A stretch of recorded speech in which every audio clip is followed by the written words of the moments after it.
Hi, my name is Emma Sylvester, and I am a Learning Skills Strategist at the Student Success Center here at St. Mary's University. As a learning strategist, I often support students in developing their time management practices.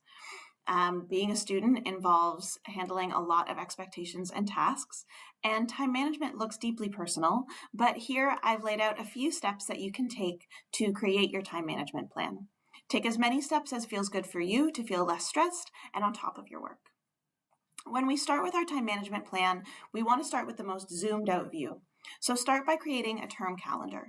Use your course syllabus to enter any important deadlines and due dates into the whole term so that you can keep track of it and use that throughout the term. Next, we want to break big tasks down into smaller steps.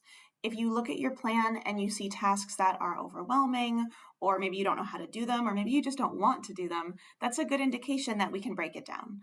This can look like breaking down your study plan into specific topics that you want to cover, or pulling up an assignment outline to read through the instructions and outline the steps that you're going to take to complete it. It can be helpful when we create this weekly plan and we break down tasks to get a time estimate of how long we expect tasks and subtasks to take. Even if you're not sure how long something will be at the beginning, we can set a goal and set a plan just to sit down and get started and see what might be needed for it. If this is as far as you get in your weekly planning practice, that's great. This can be enough to help us stay organized and on track. But we can benefit from getting a bit more specific and planning when we're going to do these tasks, especially if getting started or feeling balanced is challenging for you. So let's schedule. Step 3 is to turn to your planner or a calendar, anything where you can see just a week view at a time, and enter in any non-negotiable commitments.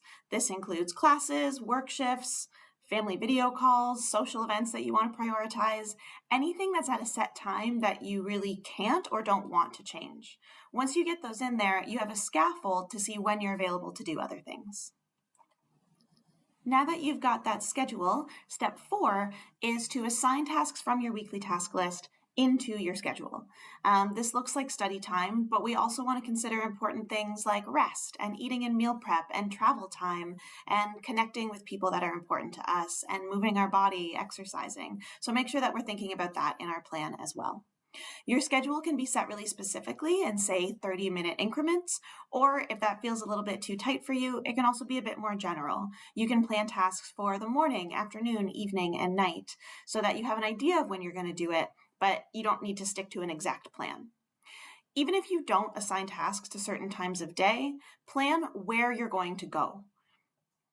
Getting yourself to an environment conducive to doing work starts you on the path to get stuff done, even if you're not sure what you're going to do at the time. Step 5, and my final step, is that now that you've got a plan, use it. Check it at the end of the day when you pack for the next day. Check it when a friend asks if you can hang out to see how you can say yes. Check it at the end of a study session so you can keep track of how far you've got and what still needs to get done.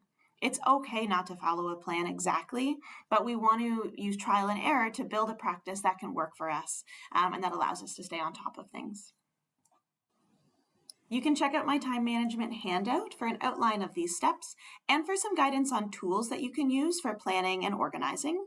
And if you want to talk to me or connect with me about your time management and develop and learn how to apply some skills that can work for you, you can find information about workshops and book a coaching appointment at smu.ca/studentsuccess, and you can reach me at studentsuccess@smu.ca.